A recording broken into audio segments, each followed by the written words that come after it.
Do you believe that in the glittering courts of Heian, Japan, behind layers of silk and endless poetry, men may have loved men in ways history rarely admits? Court diaries sometimes describe lords keeping young attendants unusually close. Monastic records recall bonds between monks remembered with striking devotion. Even the tale of Genji, the great classic of the era, includes passages that hint at attraction stepping outside conventional marriage. Yet later, commentators shaped by stricter moral codes often dismissed or ignored these stories. So what should we make of these fragments? Were they signs of real same-sex intimacy in the Heian world, or simply poetic exaggerations that sound different to us today? The evidence doesn't settle the matter, it only leaves us with questions. What do you think? Share your thoughts in the comments and tell me the time you're watching. If history's mysteries intrigue you, subscribing is your choice. You're not supposed to be here, and that's exactly what makes it thrilling. The lamps flicker in the Heian court lacquered screens painted with clouds and cranes rising like walls of secrecy, and you lean in as whispers slip across tatami floors. Imagine yourself ducking behind one of those painted screens, your sleeves brushing against pine needle motifs, while noble lords trade glances far sharper than their calligraphy brushes. Everyone outside talks about poetry and protocol, but inside these chambers, the air is thick with something unspoken. You know the feeling, right? That sense that behind the polished mask, an entirely different play is unfolding. The Heian court, stretching from the late 8th to the 12th century, wasn't only about aristocrats fussing over robes with 12 layers. It was also a place where intimacy blurred into politics and desire carved out its own secret geography. The men who glided through corridors in long trailing sleeves, kanmuri hats, perched like soft crowns, were masters of coded affection. They lived in a society where appearance mattered almost as much as bloodline, and affection wasn't limited to the man and wife arrangement.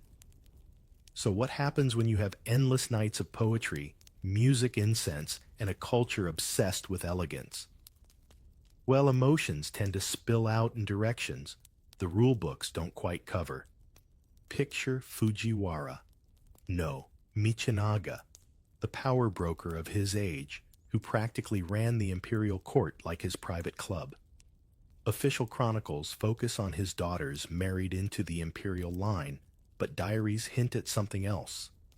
Corridors buzzing with personal liaisons, some whispered to involve young men, competing for favor, not just in politics, but in affection. Of course, no court diarist shouts it from the rooftops. You have to read between the ink strokes. Have you ever noticed how gossip in your own workplace spreads in whispers, never emails, same energy, just swap cubicles for sliding screens? And then there's Murasaki Shikibu, the woman who gave the world the tale of Genji. You flip open those pages, imagine them freshly brushed in flowing kana, and the shining prince isn't shy about bending the rules of intimacy. Genji himself drifts into relationships that tease at boundaries, and readers at the time didn't exactly gasp in outrage. It was part of the floating, uncertain Heian world, where identity shimmered like lantern light on water. Even a fictional hero was allowed to carry traces of desires that weren't simply heterosexual, because why box in a character when life itself refused neat categories? Think about it. When nights stretched long, when aristocrats spent hours arranging their robes and composing poems that dripped with subtle longing. What else could fill the silence but secret bonds? The painted screens became both a decoration and a shield. Behind them, people reached for one another, and in the morning, they returned to the theater of ceremony, Faces, unreadable gestures, flawless. Does that sound familiar to you, how people today curate their social media feeds, showing the polished parts while hiding what really matters? Heian nobles would have been masters of Instagram stories, no doubt. You tread softly across mats where perfumes mingle aloes wood cloves, rare resins, and realize that scent itself played into the game. In Heian culture, fragrance was an art form, and one way lovers communicated. Certain combinations carried meaning, a way of sending signals without a single word. You could step into a room, inhale, and know exactly who had been there. Imagine walking into your friend's apartment today and recognizing them by their cologne, same principle. But in the Heian palace, it could reveal much more than fashion sense. If you peek into the Pillow Book by Sei Shonagon, you'll notice her sly lists, things that delight, things that annoy, things that feel awkward. Between her witty complaints about mismatched robes, she leaves hints that court life was anything but prudish. She mocks, she observes, and she reveals a world where human desire leaked through cracks no matter how many screens were painted with clouds. If you've ever sat in a cafe and eavesdropped on people talking just a little too loudly about their private lives, you've tasted the same flavor. The whole setting was a paradox. Strict rules of etiquette on the surface, swirling undercurrents of freedom beneath. That's the hook of Heian romance. You never know what's scripted and what's whispered improvisation. Courtiers judged one another not only by rank, but by the elegance of their handwriting, the subtlety of their poems, the lingering notes of their perfumes. And when intimacy flowed, it was often tied to these performances of refinement. Desire wasn't raw. It was lacquered, perfumed, wrapped in layers of silk and metaphor.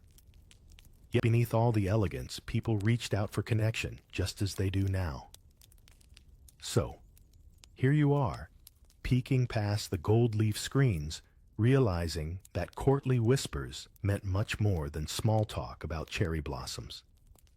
They held worlds of secret longing, shielded by etiquette, guarded by painted cranes, waiting for someone like you to notice the stories scribbled between the brushstrokes.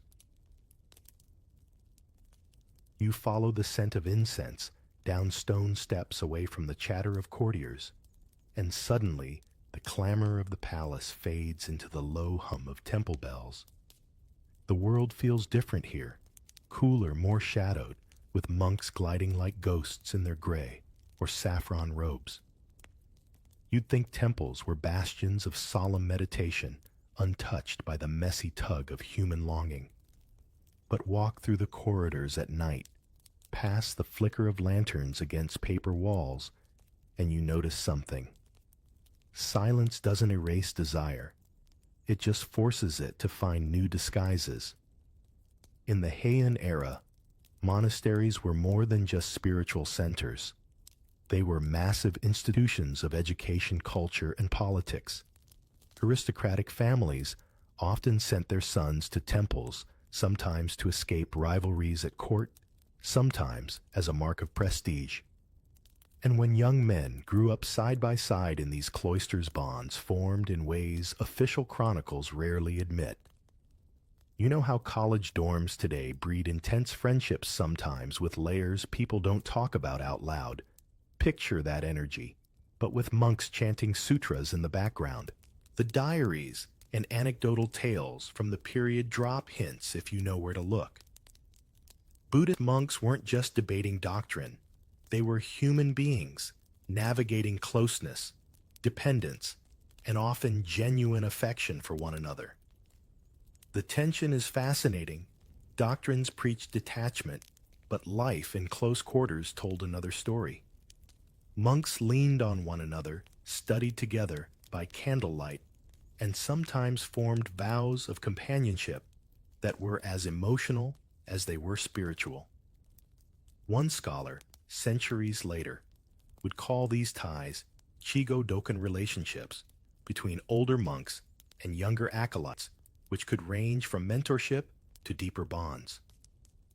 Before you imagine scandalized whispers, remember Heian culture didn't automatically cast these ties as forbidden in the way later societies would. That's what makes it so intriguing. Within the temple walls, intimacy wasn't paraded in the open, but neither was it erased from existence. It lingered folded into the rhythms of chanting, as natural to some as the echo of bells through the valley. Think about it. If you spend years cloistered with the same group, wouldn't bonds form that exceeded simple camaraderie? The poet-priest Seigyo, though he lived slightly after the peak of Heian, is a good reminder of how emotions and devotion overlapped. His verses bleed with yearning not always named, but pulsing with a sense of personal longing that makes you wonder about the companions who once shared his path. He renounced court life, but did he really renounce all forms of closeness? That's a question his poetry leaves tantalizingly open. And isn't it the same when you read the diary of a monk or scholar today and feel that gap between their official identity and the human hints between the lines? Temples also acted as safe harbors for aristocrats retreating from court intrigue. Imagine a prince tiring of endless ceremonies and slipping into monastic robes, not necessarily for pure devotion, but for survival. Within those temple grounds, stripped of rank and wealth, people related to each other differently. Hierarchy softened and relationships sprouted in places the imperial family preferred not to inspect too closely. Doesn't that sound a little like stepping off the corporate ladder into a volunteer commune today, where bonds form outside the usual boxes of job titles and paychecks? It's worth noting that Buddhist thought in Japan wasn't monolithic. Some sects emphasized celibacy fiercely. Others were more pragmatic. There's a humorous story from the Kanjaku Monogatari, a massive collection of tales compiled around the 12th century, where monks are caught in compromising situations, and the tone isn't always condemning. Sometimes it's teasing, almost indulgent, as though the compiler knew these things happened and chose to record them with a wink.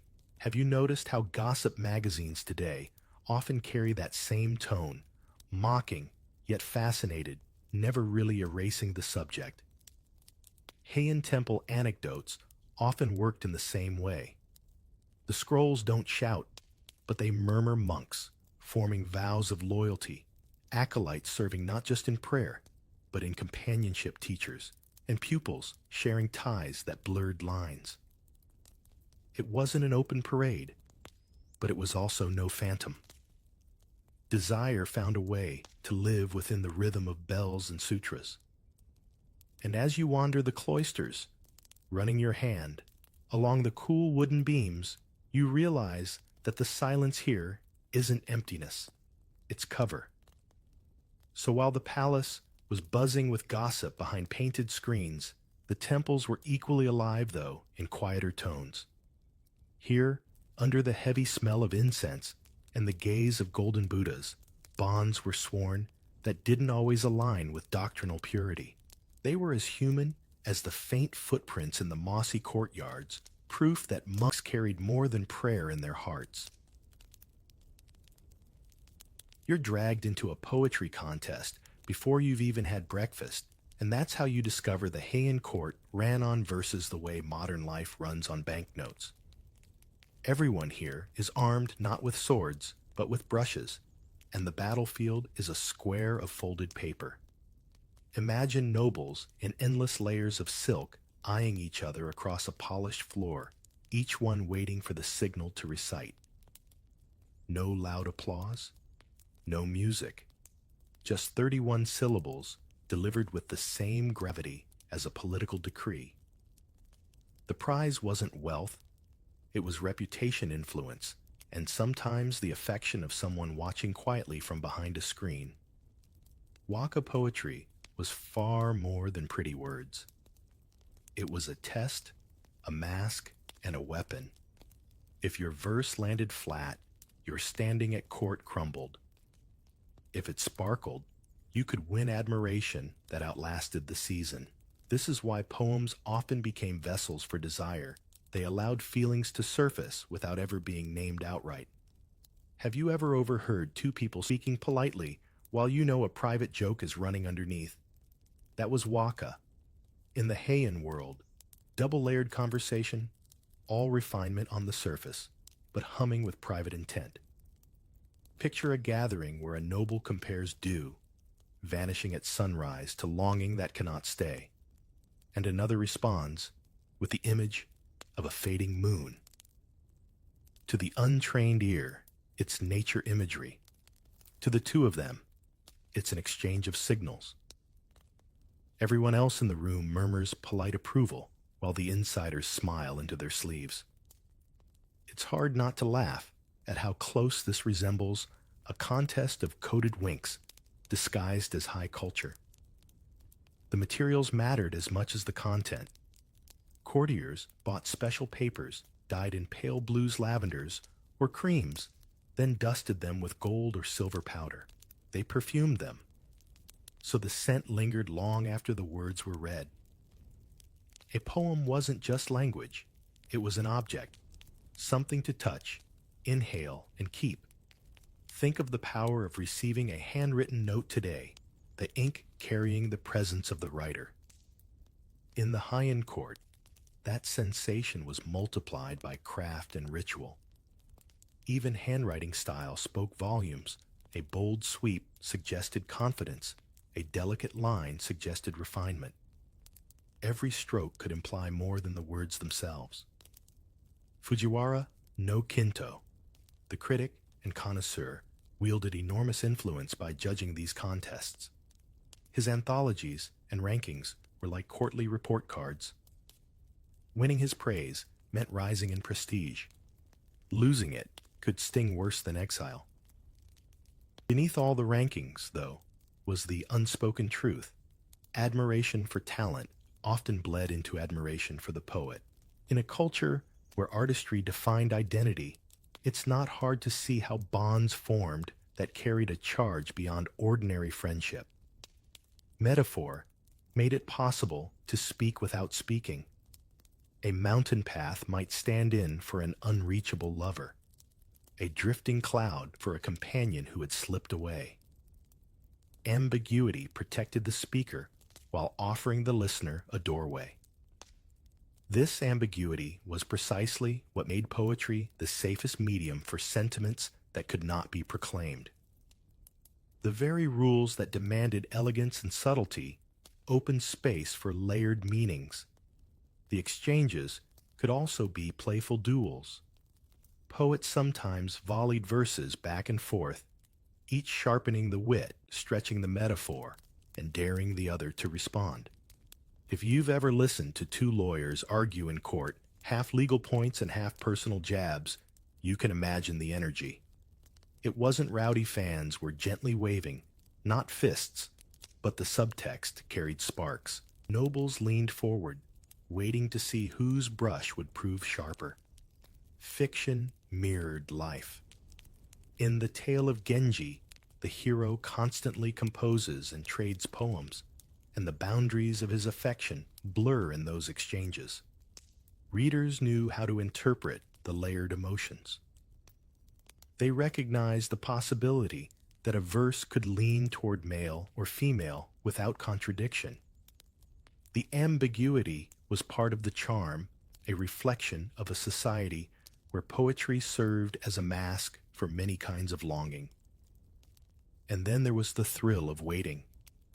Imagine sending off a folded poem, the fragrance of incense clinging to it, and knowing it would travel by hand through corridors and screens until it reached its recipient. Hours, maybe days later, a reply arrives. Ink brushed in steady lines. The metaphor, clever. The imagery, sharp. You hold it and read again, searching for the pulse of meaning hidden between lines.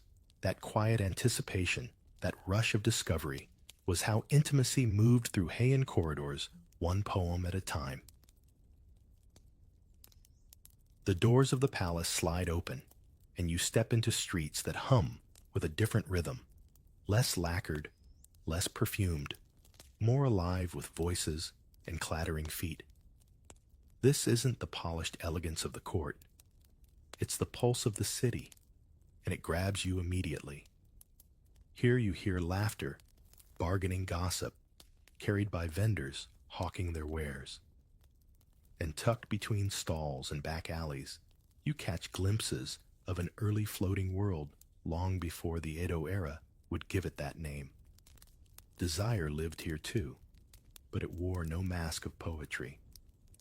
The Heian capital had its pleasure quarters, places where aristocrats mingled with entertainers, musicians and companions who weren't confined to the stiff hierarchies of court. These districts were noisy, smoky, vibrant with color. You walk past a row of stalls where sake sloshes into cups, where the strings of a lute hum through the evening air, where painted faces smile from doorways. Behind those doors, boundaries softened. Men sought out women, yes, but also other men, sometimes with less need for secrecy than within the palace. Have you ever noticed how rules bend once you step outside the official spotlight? That's exactly what happened here. What made these spaces unique was their blend of worlds. Courtiers who spent their days wrapped in endless layers of silk might slip away to meet actors, dancers, or attendance people whose lives followed different scripts. These encounters didn't always fit the categories the official records preferred. Attraction and companionship flourished in forms that were fluid, shaped by the moment more than by rigid definitions. In the glow of lanterns, labels mattered less than the laughter echoing through narrow streets. Entertainers themselves played a fascinating role. Some were men trained in music and dance who offered not only performance but companionship. Aristocrats valued wit and talent as much as beauty, so a sharp verse delivered with a grin could win as much attention as any painted face. These entertainers often blurred gender expectations too. Makeup, costume, gesture created an androgynous allure that unsettled rigid categories.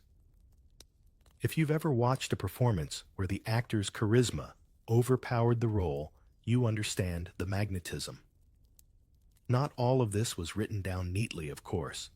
Official histories tended to avert their eyes. But hints survive in tales and anecdotes, stories passed along more for amusement than for documentation.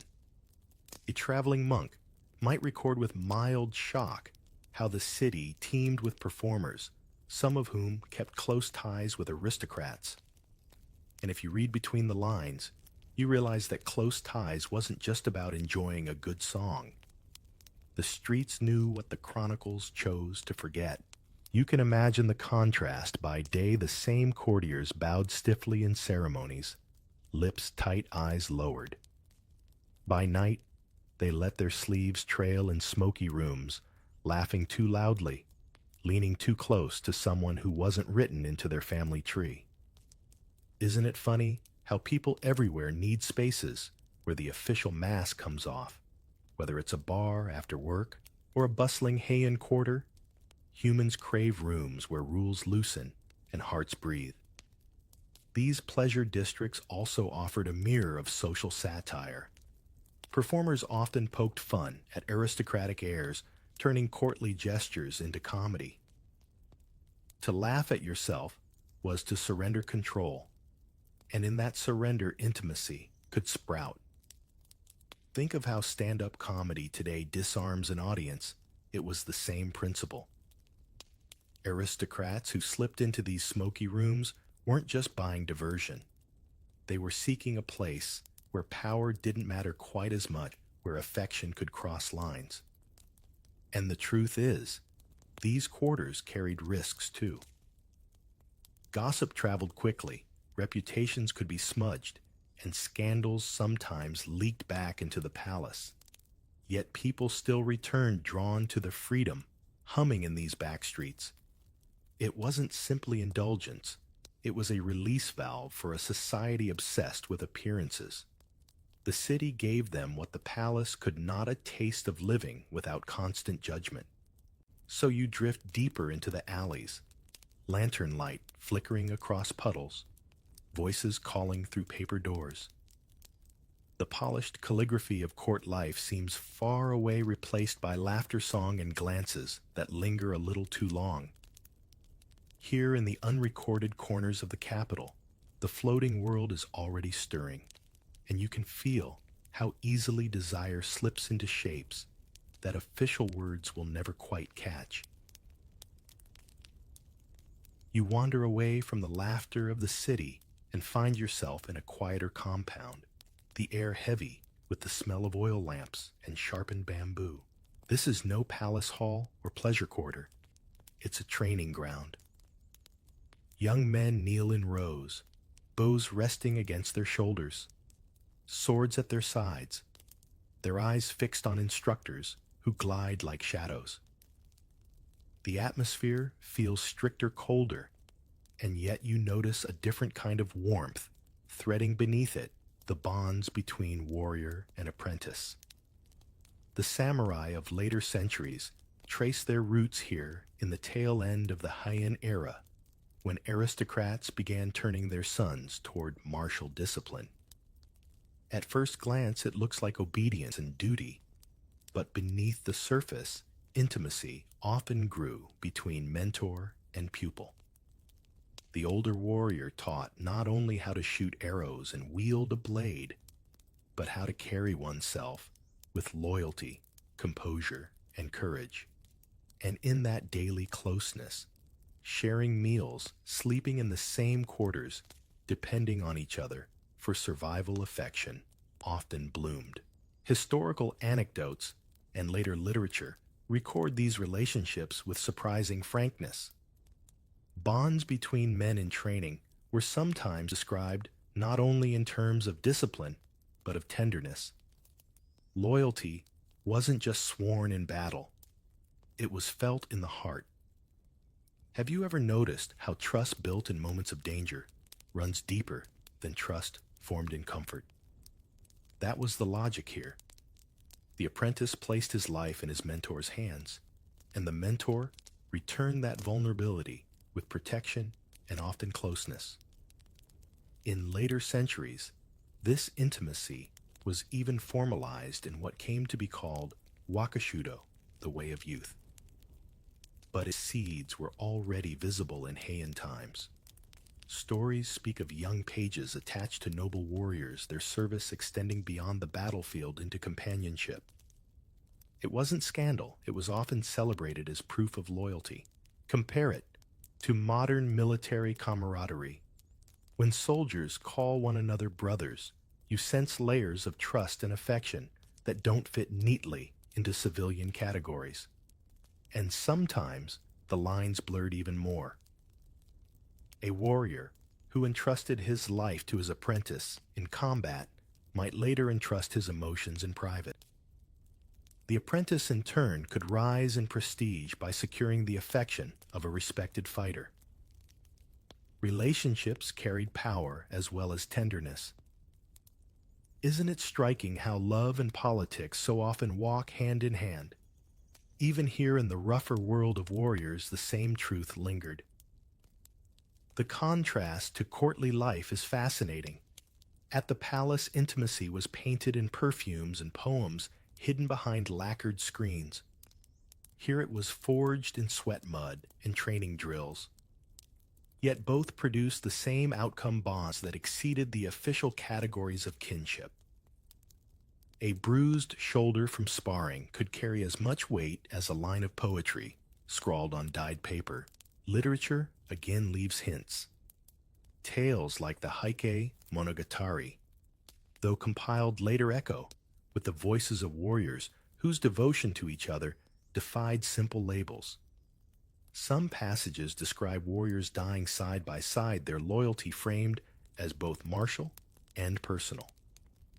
Imagine the sight of two men riding into battle together, not just comrades, but companions bound by years of training and trust. The chroniclers emphasize honor, but you can sense the deeper pulse between the lines. And gossip, of course, never left the palace entirely. Courtiers sometimes whispered about these relationships among the rising warrior class, their tone hovering between amusement and curiosity. Just as city dwellers chuckled at aristocrats in the pleasure quarters, the court marveled at the intensity of these martial bonds. The difference was that here in the training grounds, affection and discipline were fused. So you watch a master correct his page's stance hands, guiding shoulders into place, voices low. You see the apprentice glance upward with something more than obedience in his eyes. The training ground may echo with clashing bamboo, but beneath it hums a quieter rhythm. The rhythm of loyalty deepened into intimacy, the kind that history books rarely write plainly, but that lived as vividly as any clash of swords. You slip back into the palace, but this time you don't follow the men. Instead, you trail the rustle of silk skirts and the laughter of women gathered in shaded corridors. Ladies in waiting cluster around their mistresses, courtesans, polish their hair until it shines, and noble wives peek from behind screens to catch glimpses of who passes by. The question you keep circling is simple. Where did women stand in all these shifting currents of desire? At first glance, you might think they were only observers standing in the background while men traded poems and promises. But the truth is more layered. Wives of aristocrats often knew more than their husbands realized. Diaries from court women reveal a constant undercurrent of gossip, noting who lingered too long in which corridor, or which noble seemed unusually devoted to his young page. Imagine working in an office where the assistants know everything before the boss does. That was the atmosphere among these sharp-eyed women. Take Murasaki Shikibu, for example. Her tale of Genji reads like a window into court life, but it also hints at her keen observations of men's relationships. She doesn't mock, but she doesn't ignore either.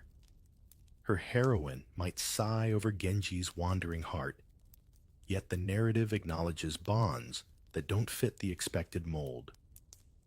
You get the sense that women at court were not only aware, but sometimes quietly amused at the fluidity around them.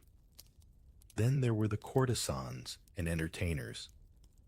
Their livelihoods depended on navigating desire in all its forms, and they often found themselves competing not only with other women, but also with the men who captured a patron's attention.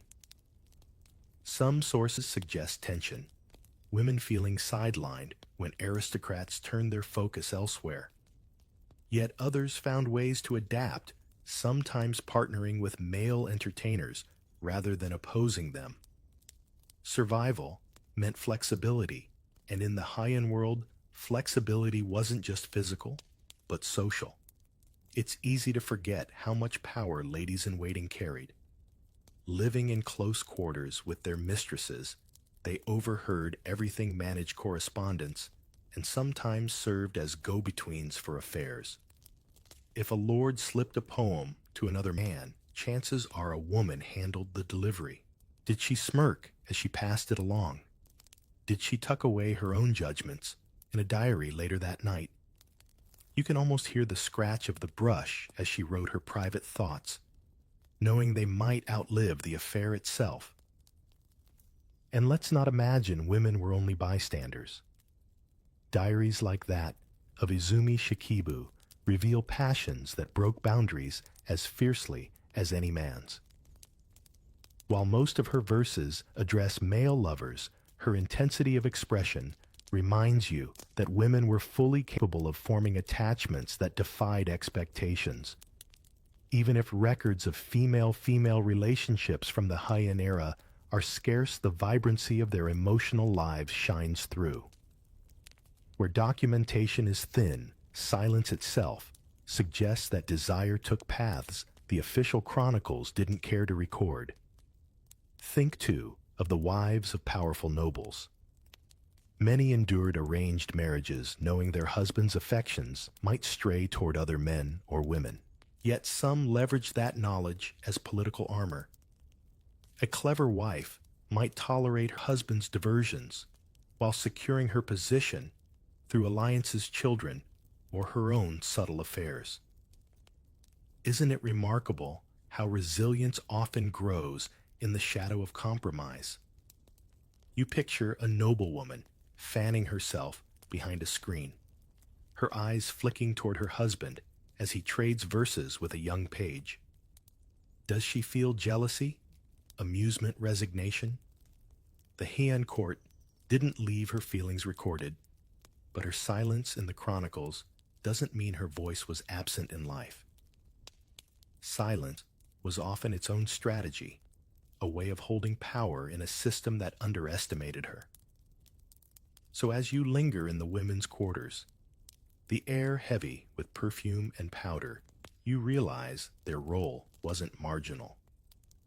They observed, maneuvered, adjusted, and sometimes laughed at the tangled web of affections swirling through the palace. Their lives were intertwined with these stories, shaping them as much as any poem, vow, or rumor drifting through the night. You know what often caused surprise outsiders arriving in Japan during the Heian period and not really knowing what they were seeing? There were not many of them, but the ones who came left notes that showed more confusion than understanding. Imagine a Chinese envoy standing in the palace, his sleeves dragging on the floor, writing down what he observed. He saw poetry contests, elegant clothing, endless ceremonies. But when it came to the closeness between men at court, or the bonds in monasteries, he had no words to describe it properly. China had a huge influence on Japan, writing religion, even fashion. But that didn't mean Chinese visitors fully understood Heian life. In their reports, they sometimes hinted that the relationships they saw were unusual. For them, the idea of men trading poems filled with hidden meaning seemed strange. They often judged it through their own cultural lens. It's like when a tourist today watches a local custom, misunderstands it, and goes home telling the story in a completely different way. Buddhist monks traveling from the continent sometimes wrote about their experiences in Japan, too. They noticed how monks lived together closely, how younger pupils attached themselves to older teachers. Some described it as friendship, others whispered about it as something improper. But really, their reaction said more about their own culture than about Japan. Without context, they only saw what they expected to see. Centuries later, Europeans would do the same. Missionaries and traders who read Japanese classics struggled to make sense of them. When Jesuit missionaries in the 16th century encountered stories from earlier times, they often wrote with shock. They judged practices that had once been treated as elegant signs of loyalty or affection. What they called sin had been in Heian circles an accepted part of life, hidden in poems and rituals. The problem is that these outsider reports often carried more weight in the long run than the quiet voices of those who actually lived the culture. Their writings traveled far, shaping opinions outside Japan. Yet they were stitched with misunderstandings. Reading their reports is a bit like reading a letter in the wrong language you think you understand, but the real meaning slips away. For people in the Heian court, foreign eyes mattered very little. Courtiers were more concerned about local gossip, about how their poems landed, about what the emperor's favorites whispered. But for us, looking back, those confused reports are useful reminders. They show how desire and intimacy do not always translate clearly across cultures.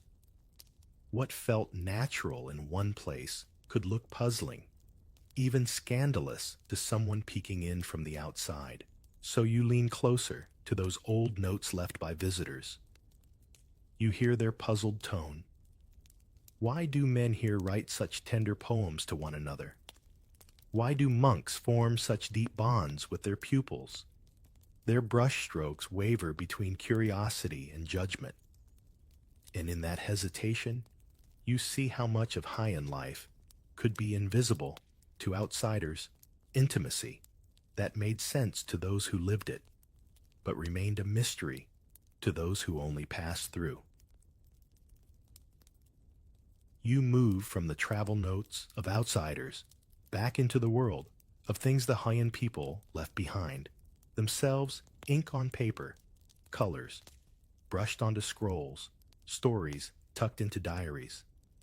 These are the places where you can catch a clearer glimpse of how intimacy was lived, because here the people were writing not for strangers, but for themselves, or for those they trusted. Diaries were a favorite pastime of court nobles. They recorded ceremonies, weather gossip, but also feelings that slipped out between the lines. Some men described sleepless nights after sharing poems with another courtier. Some women noted how much attention their husbands gave to their young attendants. These weren't dramatic confessions, just everyday details, yet they tell you more about private life than any official chronicle. You can almost hear the scratching of the brush as someone whispered to themselves through ink. And then there are the painted scrolls, the emaki. Long, hand-drawn illustrations stretched across paper showing scenes of palace life or temple rituals. At first they look like polite records, courtiers sitting in neat rows, monks chanting sutras. But if you study closely, you notice the glances, the body language, the way figures lean just a little too close. Artists had a way of sliding humor and subtlety into their work, so that a careful eye could pick out more than just ritual. It's like reading a cartoon, where the real joke is hidden in the background. One of the most famous sources, The Pillow Book by Sei Shonagon, is full of sharp observations. She lists things that make one's heart beat faster. And while some are simple, hearing the cry of a bird at dawn, others hint at moments of intimacy. The thrill of someone entering a room, unexpectedly, the brush of a sleeve in passing. She never spells it out, but the excitement of closeness, of attraction, hums between her words. Even the grand tales, like the tale of Genji, can be read as visual diaries. Genji moves through the world with endless partners, but what stands out are the blurred lines of his attachments. Painters later illustrated these stories, filling scrolls with images of Genji leaning toward companions in moonlit rooms. Sometimes, the gender of the companion is left vague, the artist not bothering to sharpen the distinction. To the Heian audience, that vagueness wasn't a mistake, it was part of the charm. These artworks and writings remind you that history is never just in official documents. It lives in small notes, passed in the night, in sketches of daily life, in verses tucked into the margins of scrolls. And while later centuries tried to label or erase the Heian world, left its evidence in plain sight if you're willing to look closely. Imagine unrolling a painted scroll by lamplight, watching the figures come alive as shadows dance across the paper. You see a monk smiling at his pupil, a nobleman resting his hand a moment too long on another's sleeve, a woman writing a poem, while a servant watches her with quiet devotion. None of these moments are shouted, but they are there drawn as naturally as plum blossoms and autumn winds. So you linger over these traces diaries that whisper secrets in careful kana paintings that freeze a moment of closeness forever. They may not tell you everything, but they tell you enough intimacy in Heian Japan wasn't erased, only wrapped in brushstrokes, waiting for someone centuries later to unroll the scroll and notice. You hear it first as a murmur, soft voices drifting through palace corridors, sleeves brushing as people pause to exchange knowing looks. Gossip in the Heian world was like a second blood stream. It flowed everywhere, fed everyone, and no one could resist sipping from it. And gossip didn't only deal with who wore the wrong shade of green at a ceremony. It also carried the sharper rumors of intimacy. One nobleman lingered too long in another's chamber, and suddenly whispers spread from the guards to the ladies in waiting. A monk showed unusual favor to his acolyte, and the story slipped out in the form of a joking anecdote at a poetry contest. None of it was written into official chronicles, but gossip worked faster than ink. Have you ever noticed how rumors in your own neighborhood spread before the facts do? The Heian court wasn't much different, only the rumors were wrapped in perfume and poetry. Scandal could break a career. A well-placed whisper could topple a reputation built on years of polished behavior. A man, too, obviously devoted to another man, might find himself the subject of ridicule, not always because the bond itself was condemned, but because excess attention made you look careless, undisciplined. In a culture obsessed with balance and elegance, appearing unrestrained was social suicide. The irony, of course, is that the same audience who whispered disapproval also leaned in closer, hungry for the details. There are stories of courtiers who became famous not for their poetry or politics, but for their rumored attachments. Diaries sometimes record the shock of a noblewoman discovering her husband's interests strayed in directions she hadn't expected. Some laughed, some plotted, some simply endured. The palace, for all its refinement, was a hive of human reactions. Doesn't it sound familiar? How the more refined the setting, the juicier the scandal becomes. Even fictional tales carried echoes of this. In the tale of Genji, reputations rise and fall, not only through marriages, but through affairs whispered behind screens. The Heian audience loved these stories because they mirrored real life. A slip of the tongue, a note found in the wrong hands, a servant overhearing a conversation, all these could fuel rumors that would circle the palace by sundown. It wasn't just men whose reputations shifted with gossip. Women, too, found themselves caught in its net, especially if they seemed too amused by or too tolerant of the affections their husbands pursued. Ladies in waiting wrote about it with sly wit, adding fuel to the fire. Sometimes, gossip served as a weapon, a way to cut down rivals. Other times, it acted as entertainment, filling long evenings when ceremonies dragged on. And while these scandals could sting, they also offered opportunity. A clever courtier might turn a rumor to his advantage, presenting his closeness to another as proof of loyalty rather than impropriety. Others leaned into the attention, knowing that notoriety could be as powerful as prestige. The air buzzed with these calculations, fans fluttering as nobles pretended not to listen while leaning ever closer. In the half-light of the corridor, you catch a group of attendants stifling laughter, their voices dropping the moment footsteps echo nearby. The whispers trail off unfinished, leaving only the faint creak of a sliding screen and the quick rustle of silk disappearing into shadow.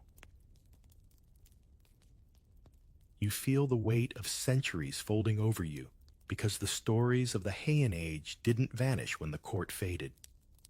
They echoed forward, shaping how later Japan thought about love, loyalty, and beauty. The patterns laid down in those candlelit rooms and painted corridors stretched into the Edo period, when the phrase, "the floating world," finally became common. The difference is that Edo writers and artists shouted what Heian courtiers had whispered. In Edo, You find woodblock prints openly celebrating relationships between men often framed as bonds of loyalty between samurai or playful encounters in the pleasure quarters. Those images would not have existed without the earlier precedent of Heian ambiguity. Remember, the coded poems passed hand to hand. In Edo, the code became illustration, bold lines, and colors that everyone could see. What once required careful metaphor could now be sold on paper in the marketplace. Even kabuki theater carried the echo. Young male actors Onagata played female roles so convincingly that admiration for them blurred the boundaries of attraction. Crowds flocked to see these performers just as Heian nobles once crowded to trade verses with their favorites. The theater amplified what the Heian court had tucked behind screens, desire expressed in art, wrapped in elegance but visible to anyone who looked closely. And the influence stretched even further. When modern Japan began to look back on its past, scholars rediscovered Heian diaries, tales, and poems. They saw evidence of relationships that did not fit neatly into modern categories. Some reacted with discomfort, others with pride, pointing out that Japan's own classics had long acknowledged a fluidity that Western visitors found startling.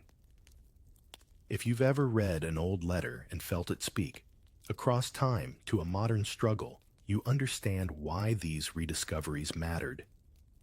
The echoes show up in pop culture, too.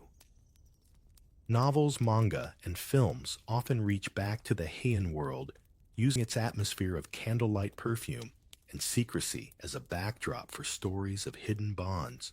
Audiences might not always know the historical details, but they feel the weight of that tradition. The idea that intimacy doesn't always announce itself, but moves like incense smoke, twisting through time. What fascinates you is how memory itself works. The Heian people didn't leave manifestos about identity. They left poems about dew and moonlight. Yet those poems still ripple forward, shaping how later generations imagine love. History doesn't need to shout it, just needs enough whispers that someone someday will lean close to hear. And here you are, leaning close, catching the trail of those whispers.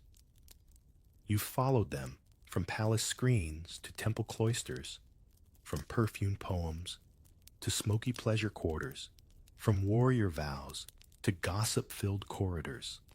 Now, centuries later, you can still hear them in the art of Edo, in the pages of modern novels, in the quiet recognition that what was lived in the Heian age never truly disappeared. Lanterns fade, pages close, and yet the smoke of incense lingers, carrying with it the traces of laughter, longing, and the thousand small gestures that made up the untold history of homosexuality in Heian Japan.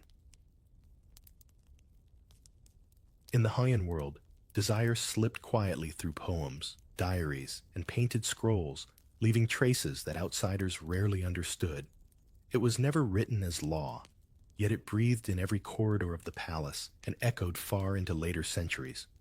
But these hidden bonds were only part of the story. Life in the Heian age was also shaped by food fashion ceremonies and the small routines that filled each day. To truly understand this era, you need to step away from the secrets of intimacy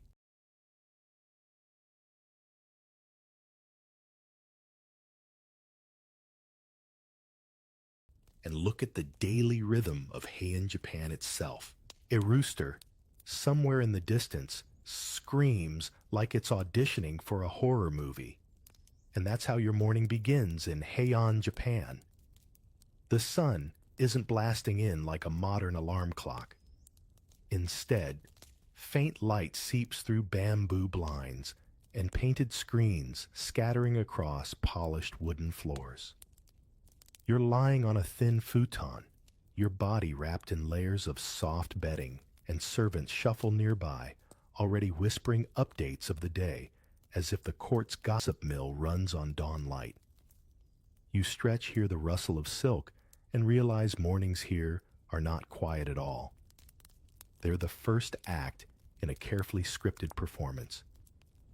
You don't just leap up, throw on sweatpants, and stumble toward coffee like we do now. Here, waking is part ceremony. Attendants slide open doors, the air scented faintly with incense left smoldering overnight, and you sense the garden outside before you see it.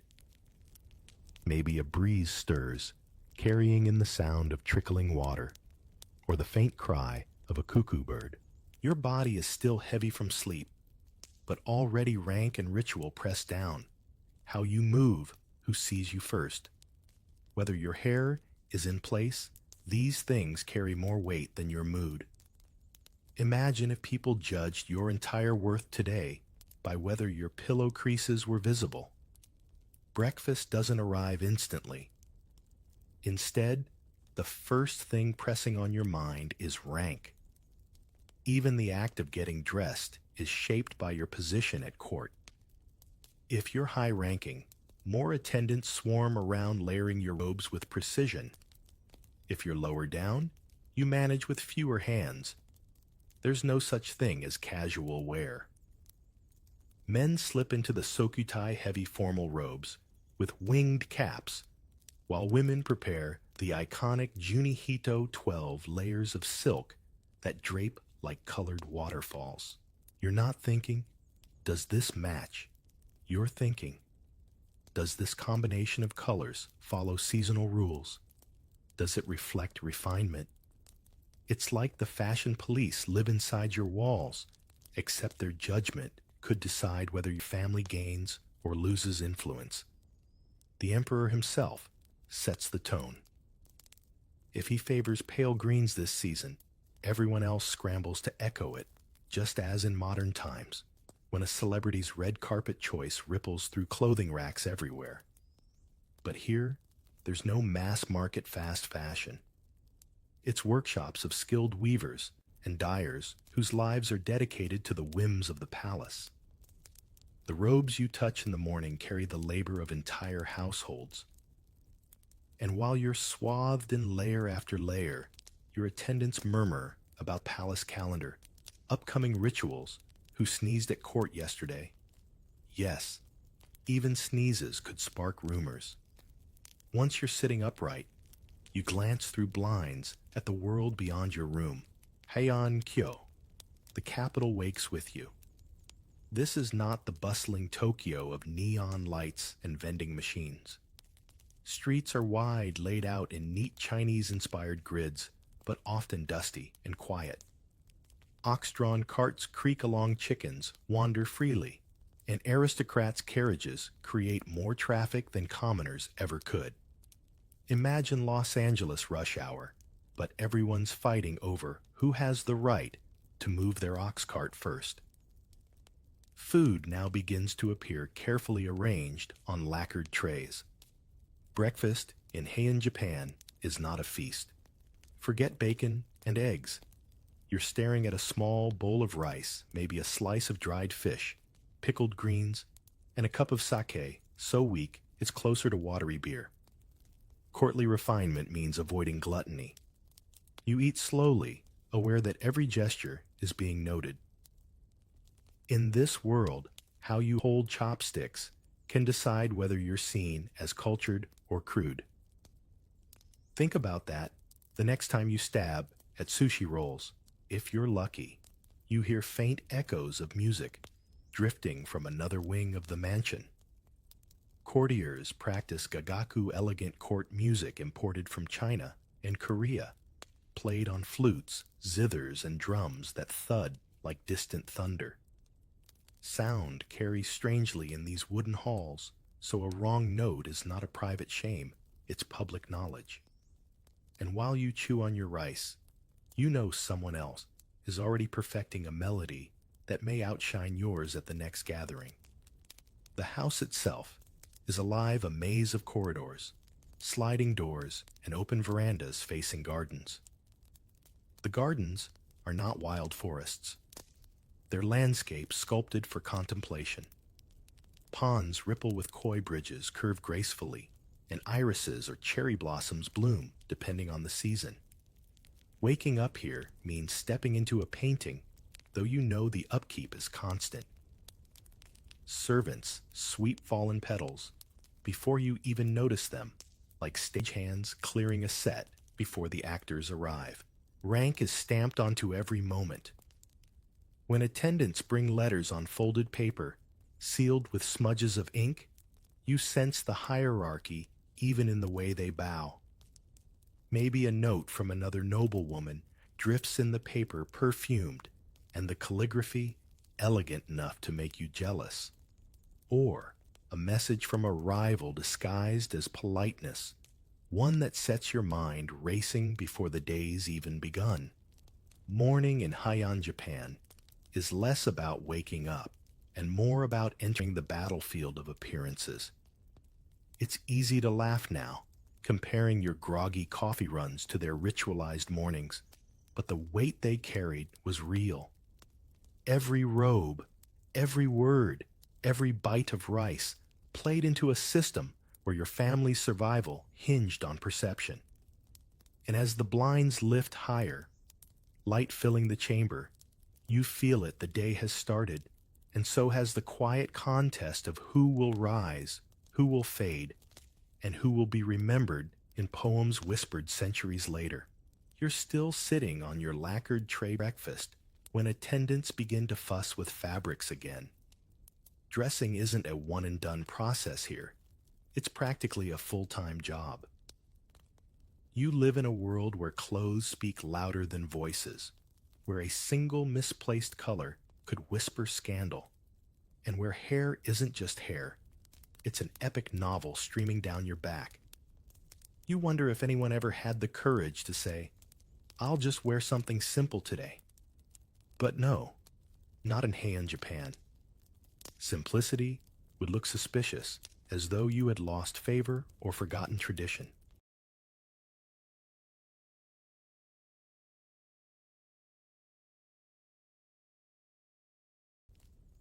For women of the aristocracy, the Junihito is the star of the morning.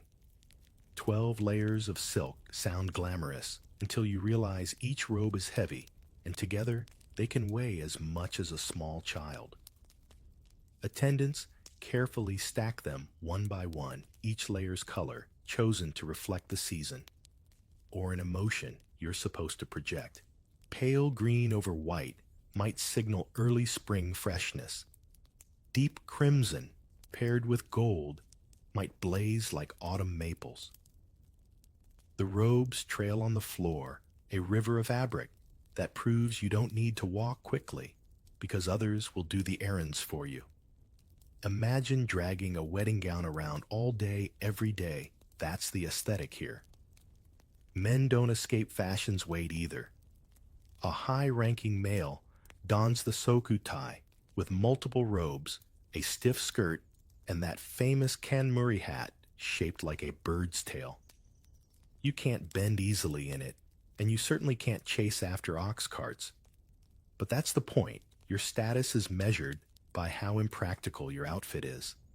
The less useful it looks, the more powerful you must be. Think of it like modern CEOs wearing suits so tight they couldn't run for a bus if they tried power thrives on inconvenience. Then there's hair. Women's hair in the Heian court is legendary, often grown to the floor, or even longer. Combing it is an event requiring multiple attendance bottles of perfumed oil, and a patience most of us only pretend to have when untangling earbuds.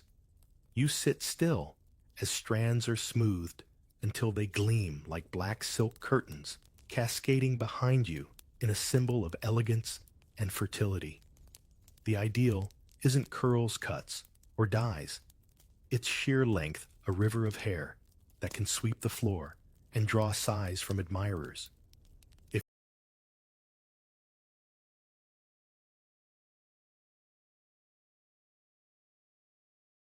your hair wasn't long enough, you weren't taken seriously. Imagine going to a job interview today and being told, sorry, your resume's fine, but your hair doesn't reach your ankles. Cosmetics complete the picture. You take a mirror made of polished bronze glass mirrors, are still centuries away, and dab white powder across your face, creating a pale mask that signals refinement. Eyebrows are shaved off entirely, then redrawn higher up the forehead in soft dots. The result looks almost alien to modern eyes, but in Heian society, it was the height of beauty. And don't forget, Ohaguro blackened teeth. Yes, you stain your teeth with a special ink until they gleam like lacquer. While today, everyone spends fortunes on whitening strips in Heian, Japan, the ideal was teeth dark as ink, a contrast against the powdered face. Scent is just as important as sight. Fragrance competitions were a real pastime in the court. Powders, incense, and sachets of blended herbs were tucked into robes, sleeves, or hair, so that when you passed by, people remembered your aura. Some nobles mixed personal scent signatures like modern-day celebrities launching perfumes. The Tale of Genji, that great Heian novel, is full of descriptions of fragrance wafting between lovers. Smell was power. Forget texting your crush. In Heian, Japan, you let your sleeves do the talking, carrying a cloud of cinnamon or aloes wood that lingered long after you'd left the room. Attendants, of course, did much of the labor. They arranged robes, applied cosmetics, and prepared perfumes while you sat still, trying not to sneeze into the white powder. Life at court wasn't all glamour, though. Behind the painted blinds, less glamorous realities peeked through lice in the long hair, the suffocating weight of layered robes in summer, and the endless cost of silks and scents. Families sank fortunes into appearances because appearances were their lifeline. Real people bore this burden. Fujiwara no Michinaga, the great power broker of the Heian period, orchestrated his daughters' appearances with precision. Each was married into the Imperial line, their elegance and refinement weapons in a political game that lasted decades. When you're layering your 12th robe, you're not just dressing yourself. You're dressing your family's ambitions. By the time the layers of silk have settled and the scent of incense clings to your sleeves, attendants bring in a low tray that looks more like a miniature stage than a dining surface. Meals in the Heian court are never piled high like a buffet. They're arranged sparingly carefully so that each dish is as much a painting as it is food. A small bowl of steaming rice, maybe a strip of salted fish, and pickled vegetables appear first. It isn't a spread to leave you stuffed. It's a spread to show refinement. Eating too much would be considered greedy, unpolished, even barbaric. Imagine being judged not just for how you look in public, but also for how many bites of fish you dare take. The ritual of eating is surrounded by small performances. Servants present the dishes on lacquered trays, adjusting the position so the colors align. You lift your chopsticks carved from willow or bamboo, and every gesture is supposed to be smooth and elegant. Dropping a grain of rice would feel like a scandal, as though you'd clumsily announced to the whole house that you weren't fit for high society. And yet, while you're carefully maneuvering, your food letters start to arrive. Notes folded in deliberate creases, each carrying ink that drips with hidden meanings, are brought by messengers who bow just enough to show respect without overstepping. These letters are more than words, they're tokens of status. Some carry polite greetings from rivals, others flirtatious verses from admirers, and sometimes even veiled insults wrapped in flowery metaphors. The art lies in deciphering them. You don't just read. You analyze the brushstrokes, the thickness of the ink, even the scent of the paper. Was the calligraphy hurried or deliberate? Did the sender sprinkle the letter with a familiar perfume? The entire thing feels like playing detective in a world where clues are hidden in handwriting instead of fingerprints. Food and messages blend together. You nibble a pickled plum sour enough to make your eyes twitch while unfolding a waka poem written in 31 syllables. If the poem is clever, you're expected to answer with equal elegance. Delay too long, and you risk seeming uninterested. Answer poorly, and your reputation shrinks faster than a silk robe in the rain. It's not a casual exchange. It's a contest of wit and refinement where victory could open doors or close them forever. While this letter game plays out, you can hear faint activity beyond your walls. Heian streets begin to buzz, though buzz is relative. There are no shouting merchants the way you'd find in medieval European markets. Here, the sound is more controlled, more restrained. The creak of an ox cart, the shuffle of sandals on packed dirt, a flute echoing from a distant veranda. Attendants returning from errands bring news, a noble's carriage, broken axle. A household received a blessing from a temple monk, or a scandalous rumor slipped through town. Gossip in Heian, Japan, moves faster than carts, sometimes faster than ink.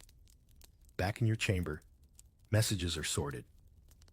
Some will be tied with cords and tucked away for safekeeping because a single line of poetry could one day resurface in arguments or negotiations. Others might be left on display, set near your writing table to remind you of alliances. You realize that for all the silks and cosmetics, much of court life runs on paper. Without ink and brush, you'd be voiceless. The written word is power, every stroke of the brush as sharp as a sword. Of course, while the letters flow in, so do gifts. A folded fan with painted blossoms, a sprig of seasonal flowers, or even a piece of rare incense might arrive with a note. These are more than pleasantries. They're investments in your favor. Accepting or refusing them isn't simple courtesy. It's politics. Imagine someone today sending you a luxury handbag with a handwritten note, and you know that whether you wear it in public could decide if they're promoted at work. That's the weight behind each token in Heian, Japan. The morning stretches on, not in noisy activity, but in quiet intensity. You're surrounded by soft rustling of robes, the faint clink of lacquer trays, and the sound of brushes scratching on paper as you prepare replies. Every gesture, eating, reading, writing, takes on a layer of performance. You're never just filling your stomach or answering a letter. You're shaping how others will remember you. The sound of sliding doors, a shuffle of sandals, and suddenly, the day pulls you away from the quiet of trays and paper. If mornings in Heian, Japan are whispers, the late morning is a stage play, and the corridors of the mansion are your set. The very floor beneath you is polished so bright it reflects your robes, and yet every step feels like walking on eggshells because a single wrong bow, a mistimed glance, or a slip in etiquette could ripple through the court faster than wildfire. You glide through hallways where painted screens divide one world from another. Behind them, attendants prepare gossip and adjust the scenery of daily life, but in front of them, you must move as though the entire household is watching. And in truth, they are. Your posture, the rhythm of your walk, even the tilt of your fan are read like lines in a script. These corridors are more than passageways. They're testing grounds of elegance. How many modern offices, you wonder, judge you as harshly on how you walk down a hallway? As you pass into the gardens, the world opens wider. The Heian court adored nature, not wild and untamed, but carefully staged beauty. Ponds curve with precision. Wooden bridges arch like brushstrokes, and irises nod in the breeze, as though rehearsed for this moment. It isn't nature for survival. It's nature for contemplation. Aristocrats drift along verandas, gazing at blossoms or listening to the splash of koi. And while it looks serene, this too is a battlefield. Compliment the wrong flower, fail to notice a subtle seasonal change, and you might be marked as inattentive. Court life demands constant awareness, even of petals underfoot. Etiquette seeps into everything. Step through a doorway, and you must know exactly how far to bow, whether to lower your fan, and when to avert your eyes. Visitations within the compound are endless courtiers stopping by to exchange lines of poetry, musicians tuning instruments for an afternoon rehearsal, monks arriving with scrolls of blessings. Each encounter is delicate. A laugh that's too loud, vulgar. A silence that lingers too long. Cold. Every reaction has weight. Every word is a gamble. Imagine trying to network at a modern corporate mixer, except the stakes are Imperial favor, not LinkedIn connections. Music punctuates this world. In one chamber, a court lady plucks the koto, its strings humming like flowing water. Down another hall, a gagaku ensemble practices the flute's high notes, clashing with the steady beat of a drum.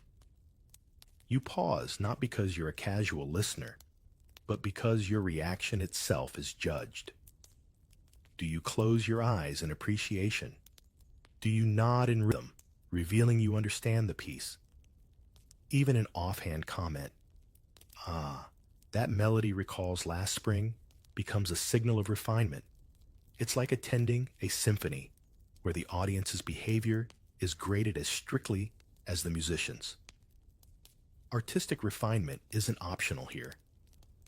Copying Chinese poetry onto scrolls, sketching with ink, or practicing calligraphy are part of your daily rhythm. Courtiers might spend hours bent over paper, perfecting brushstrokes so elegant they look effortless. But effortless is a lie. Behind every stroke lies years of practice, guided by tutors who demanded precision. A blot of ink on the wrong corner, and all that beauty collapses. Some nobles even competed by displaying their writing side by side, a contest where the winner might earn admiration or a lover's glance. Writing wasn't just communication, it was theater. And while all of this unfolds, attendants sweep floors, adjust blinds, and fetch water their presence like shadows that keep the stage running. You barely acknowledge them, yet without them, the system crumbles. Their lives remain invisible in official diaries, yet their footsteps echo just as often as the nobles.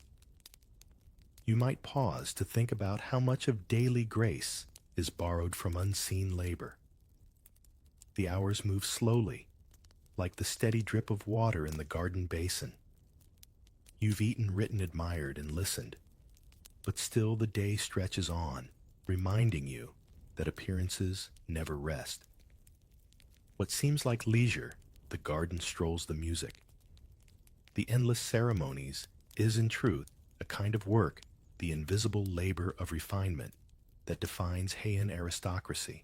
Which is why, when the time comes to leave the house, you don't simply go out, you stage an exit. The veranda smells faintly of cedar as attendants lower the blinds on the ox-drawn carriage, the Gosho-guruma, so your silhouette won't betray too much to bystanders who live for thin glimpses of rank.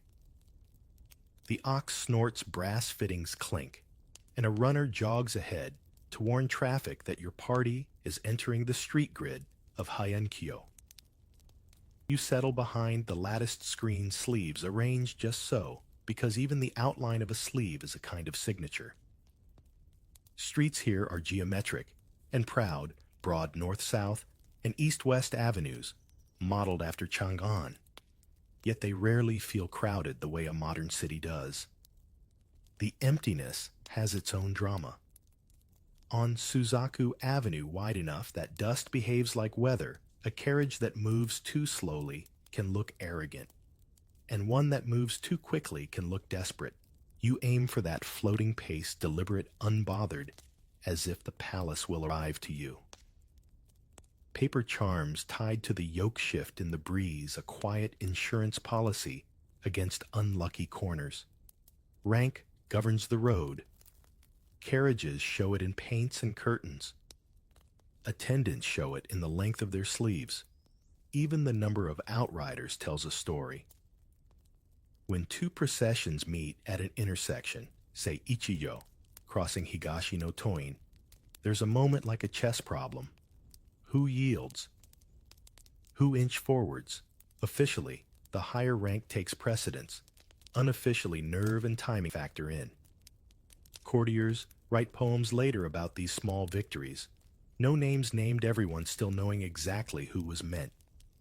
You feel the axles murmur as wheels halt, then creep, then halt again, the ox switching its tail like a metronome. If you're picturing a serene glide to the palace, remember that this is also a town with inspectors and rules. The Keibiishi. The policing officials watch for disorder, for porters blocking intersections, for commoners who stray too close to a noble's carriage. They don't need to shout. Their presence is the warning. A youth with a writing board notes down a procession that used a forbidden alley on an unlucky day. Will a fine follow? Maybe. Or maybe a poem and incense will make the matter dissolve like smoke. Inside the blind-draped box, you don't see far, but you hear everything. Crows nag from the canal. A child laughs somewhere behind a hedge, and just beyond the wheels, there's the scrape of sandal soles as your footmen pace the carriage, calling the rhythm to the driver. You feel each join in the road through the floorboards. The smell is dust ox hide and whatever incense you burned into your sleeves. Before leaving aloes wood, if you're confident, clove if you want to be remembered in a doorway. Ever wonder how many decisions modern people cram into a commute playlist, coffee brand, text message? Here you've already made as many choices before reaching the second corner, and each one might be judged by someone who matters. At a pause, a messenger's voice filters in from outside news of a carriage ahead whose wheel cracked near Rashomon. You picture the splint hub, the spill of attendants onto the road, the scramble to borrow another axle. In Sei Shonagon's lifetime, such fiascos were fodder for delicious notes in a pillow book, tiny theater reviews of daily missteps. You tug a sleeve a hair's breadth inward, glad your own wheelwrights are careful, and your ox is steady, the kind with eyes like old coins. Not all traffic is aristocratic. Porters troop past with bundled firewood, their steps beating the same pattern your drummer used in morning gegaku practice. A monk with a travel staff pauses to let your carriage nose through.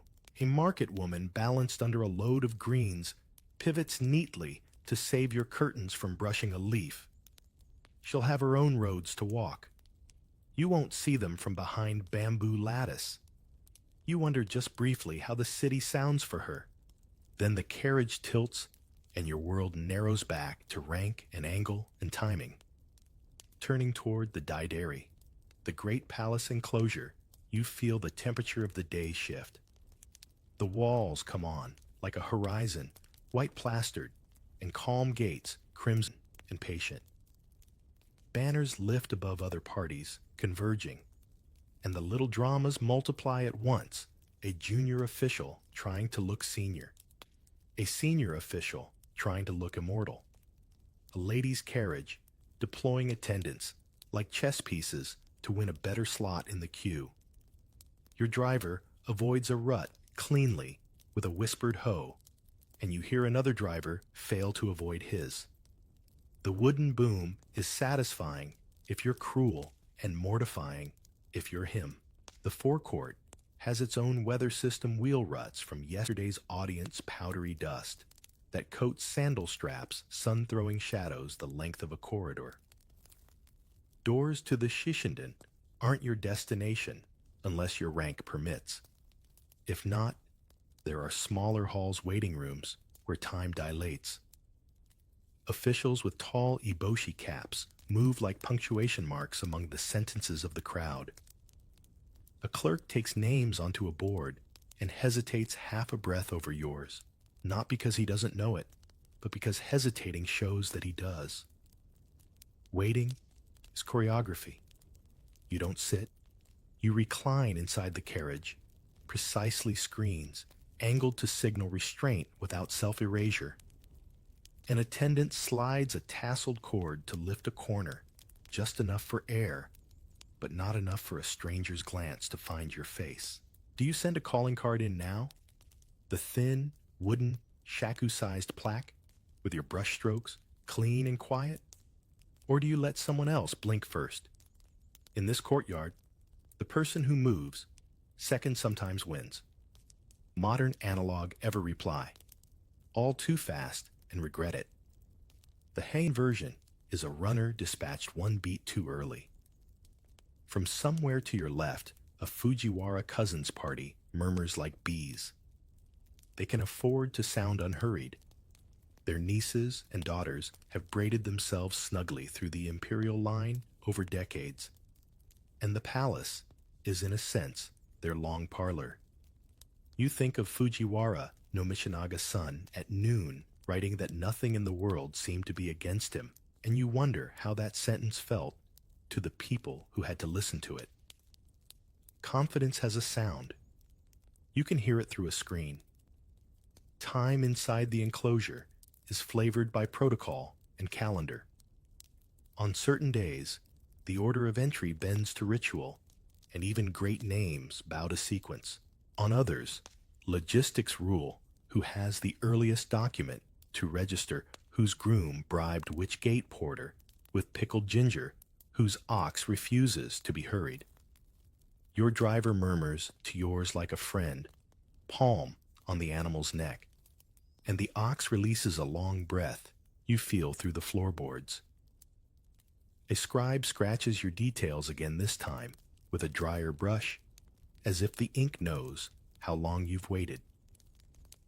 When the line inches, the wheels speak in a soft wooden dialect, and your attendants rise to attention without being told. One adjusts the decorative hubcap, purely useless, exquisitely necessary. Another checks the rope that holds the blind's corner. A third steps ahead with the tall fan that parts pedestrians like a courteous wedge. Through the tilted screen, you catch a sliver of the entrance hall, shadow lacquer, the glint of a metal fitting a guard's sleeve, crisp enough to cut paper. Someone near the doors coughs politely, the sound of a corridor clearing its throat. A clerk lifts his board, angles it like a mirror, and the reflection of sun skates across your screen. Your nearest attendant shifts half a step, the signal you've been listening for since the wheel left your courtyard, a movement as small as a syllable. Inside the palace compound, the silence is never quite silent. Sand crunches beneath sandals, attendants whisper like running water, and somewhere deeper in the complex, a drumbeat ticks time. You leave the ox carriage behind, sleeves trailing, and move toward the chambers where the real contest begins, not with swords, but with words. This is where compliment side glances and poetry hold more weight than any decree carved in stone. Court ranks structure the room as clearly as painted screens. You already know who's higher, who's lower, and who's dangerously close to climbing. The Fujiwara clan dominate their relatives, woven into the emperor's household, like threads in a silk tapestry. If you're allied with them, life feels like sunlight.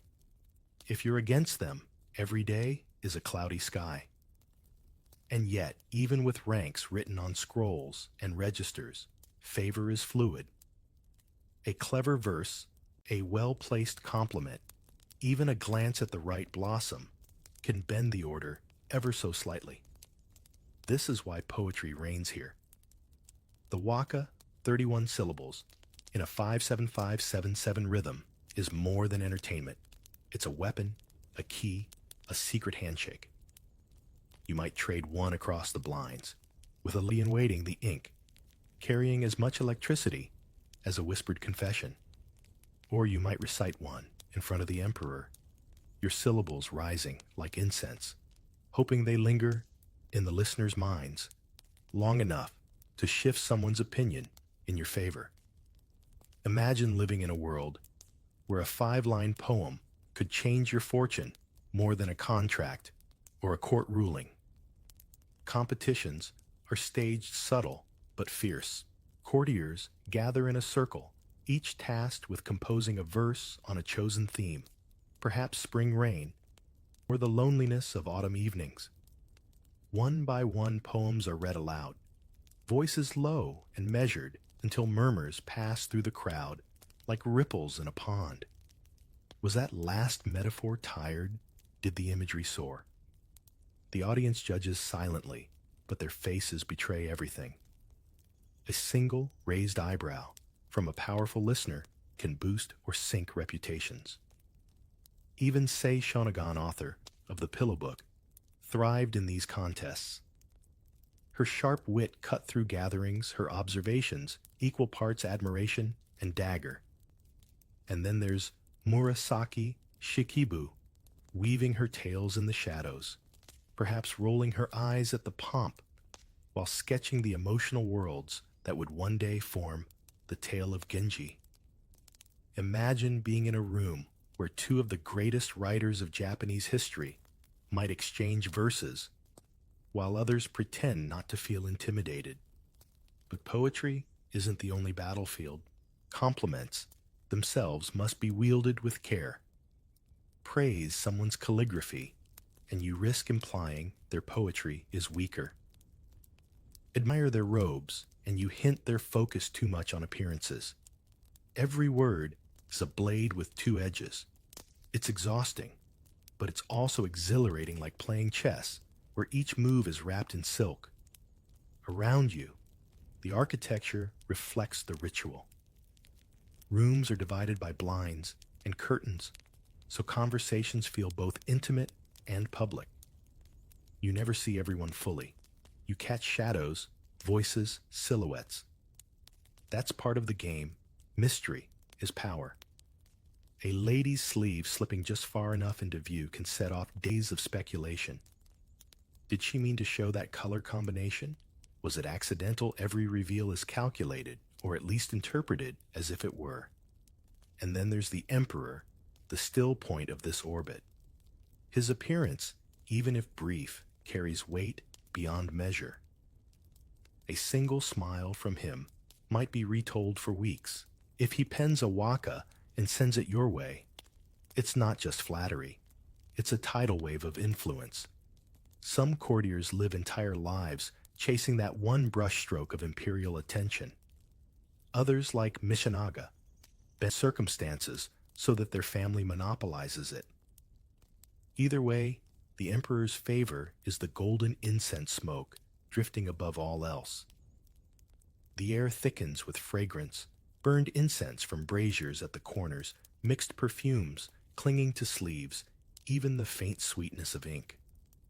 Sounds overlap soft coughs, the flutter of fans' attendants shifting cushions. And through it all, you sit with brush-ready mind, rehearsing metaphors for plum blossoms' dew or the fleeting light of the moon. Someone nearby murmurs a verse so elegant you can't help but tense. Will your own words measure up? It's a world where silence can be as powerful as speech, where restraint is a language. You think of how different it is from modern debates filled with interruptions and noise. Here, a pause itself is strategic, an unsaid line, heavy with implication. And while you wait for your turn, you can feel your pulse, matching the rhythm of that distant drum, each beat reminding you that in the Heian court, poetry and perception are the true rulers. The palace kitchens may never appear in the diaries of great poets, but they're the heartbeat that keeps every silk-sleeved performance alive. Imagine the contrast out there. Poems about moonlight and blossoms. In here, the clang of ladles, the hiss of rice steaming the scurry, of servants carrying trays as if the world depends on the precise timing of pickled plums. And in a sense, it does. Because if a dish arrives lukewarm, even the most elegant waka in the world won't rescue the host from embarrassment. You taste midday dishes that lean on simplicity but demand perfection. A bowl of rice, polished until it gleams, slices of salted fish, seasonal vegetables, lightly simmered or pickled, maybe soup flavored with miso or dried seaweed. Meat is scarce at the court table. Buddhist influence discourages it, though fish and fowl slip through with little guilt. You chew quietly, aware that every crunch of radish is surrounded by a choreography of trays being slid in and out, servers' kneeling sleeves swept away from food, so not even a single thread dares touch the lacquer. But meals are only half the story. Servants bustle to the city markets to fetch ingredients and supplies, and those trips carry the whiff of another world. In the stalls outside aristocratic compounds, vendors shout about fresh greens, fermented sauces, and bundles of firewood. Craftsmen hawk their wares, lacquer boxes, folded fans riding brushes whose bristles promise clean strokes. You imagine your attendants elbowing through the press of commoners, bargaining hard, because the household's reputation depends not just on poetry, but on whether the inkstone is smooth and the silk doesn't fray. Sometimes, small luxuries filter back in from the edges of empire spices from China, fine incense woods, or patterned silks that make rivals glance twice. These items are not just objects, they're statements. Display a new brocade, and everyone knows you've got connections. Burn rare sandalwood, and people whisper about your access. It's the Heian version of flashing the latest smartphone, except instead of apps, you're flaunting exotic scents and dyes. Snacks, too, carry their place. Sweet rice cakes, chestnuts boiled in syrup, persimmons dried until they chew like caramel. These are treats to fill the long stretches between ceremonies. A servant might sneak one to you during a dull poetry recital, the sugar on your tongue, sharp, against the incense haze. The diaries of court ladies sometimes mention such indulgences not as throwaway details, but as markers of memory. To taste a sweet at the right moment is to anchor a day otherwise blurred into endless bowing and brushwork. Beyond food, there's the endless supply chain of daily life. Ink must be ground on whetstones, robes, dyed sandals repaired. Artisans in the city live from the demands of the aristocracy, creating goods that will never carry their names. A calligraphy brush, after all, might deliver a verse that shifts favor in the palace, but no one applauds the craftsman who bound its bristles. You realize how many invisible hands keep the visible world afloat, and without them, the whole courtly machine would sputter. Markets also bring glimpses of life outside the blinds. A child tugging at her mother's sleeve, a porter balancing baskets of river fish, a monk intoning blessings in exchange for coins. None of this appears in the polished diaries, but it hums underneath the poetry. Your attendants returning carry not just food, but whispers a rumor about a robbery near Rashomon Gate, a tale of a merchant who cheated waits the gossip that a certain noble servant bought incense too cheap to be respectable. Even the errands of shopping ripple back into the palace as currency of talk. And then there are the street snacks, fried morsels of tofu dumplings skewered on sticks, simple soups ladled into rough bowls, all the things no diary admits nobles ever tasted, but which attendants surely tried on their way home. You picture the aroma clinging to their sleeves, a faint trace of sesame oil or grilled fish following them back through the corridors. Officially, you would never lower yourself to sample such fare. Unofficially, maybe you send a trusted servant back out with a few coins, the promise that the taste will remain your secret. The kitchens, the markets, the craftsmen, they form a second city beneath the city, one that supports but never shows itself in the poetry contests or imperial rituals. And as trays arrive at your side again, another dish laid before you, with perfect bows, you feel the layers of the unseen world pressing just as firmly as the silk on your shoulders. Between trays and errands comes the real currency of your day paper. A narrow table is cleared, the inkstone set, and water dripped into the carved well. So slowly, it sounds like a metronome for your pulse. You roll a stick of ink in calm circles until the surface goes from gray to night fragrance rising, not the smoky incense of the morning, but that faint sweet of soot and binder that only shows itself when you're close enough to smudge a sleeve.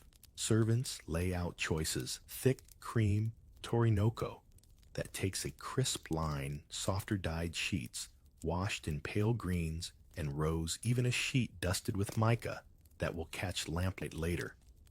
You don't choose by whim. You match seasoned sentiment rank.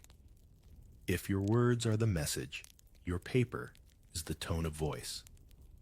Brush hairs meet the page. The first stroke matters most because everyone will read it for confidence. Does the line breathe? Does it hesitate? In the Heian court, calligraphy is body language you leave behind. Men lean toward Chinese characters to flex classical learning. Women writing and flowing onodakana make curves that breathe like silk. Neither is lesser. Each reveals allegiance. You keep your wrist low brush, vertical, and let the line thicken as you exhale. A courier waits in the shadow of the door, not staring, good training, yet you feel his attention tug every time your brush pauses. Letters are folded like origami rumors. One sheet becomes a slender packet, edges aligned thickness, telling as much as the words inside. The fold pattern is etiquette. A lover's note closes differently from a formal request. A condolence bends the corners with gravity. You scent the page, but not heavily, just a kiss of aloes wood from the sleeve sachet, because too much reads as vanity or cover-up. A chord is chosen muted, if the message is careful, brighter, if you intend to be remembered in a pile on someone's low table. It isn't secrecy you aim for. It's a precise opacity, the art of being seen without being read until the right moment. Gossip moves faster than couriers. A maid who lives 3 houses over a stable boy who waters oxen at the same canal, a novice monk delivering sutras as side work. These are the wires of the city. They don't betray masters. They explain weather. A certain lady refused sweets at noon. Someone murmurs, which in this climate of readings can mean illness, prayer, or offense. You sift the chatter, the way you sort paperweights, some too flimsy to hold ink, some so heavy the brush drags. Which tidbits do you let settle on your desk? Which do you blow back into the corridor with a flick of your fan? You reply to a waka that arrived while the rice was still steaming. 31 syllables about autumn dew, the count, as strict as drum practice, yet the effect, like fog, soft everywhere at once. Your answer must mirror its theme without copying it, turn its image without breaking it. You try a first line about grass tips silvered before dawn. The brush rebels your wrist tight. You breathe, grind the ink a heartbeat more, then begin again. How many modern text threads would survive if every answer had to be both equal and new? You're standing in a community woven into the curl of your stroke. A second letter waits not love, but logistics, a request to lend an incense blend for a small gathering 2 nights hence. None of this is trivial. The blend you choose aloes wood heavy as rain cloud, or a lighter citrus peel note will waft through blinds and cling to other robes, and people will map the air back to you. You consider sending a sample that echoes last month's temple service, an inside joke for anyone paying attention. Would you catch that if roles were reversed, or would the scent simply register as pleasant and pass on messengers come and go? Sandscrape bow step back. Their faces are the background hum of your daily opera. You know a few, by voice. One announces himself with the smallest throat.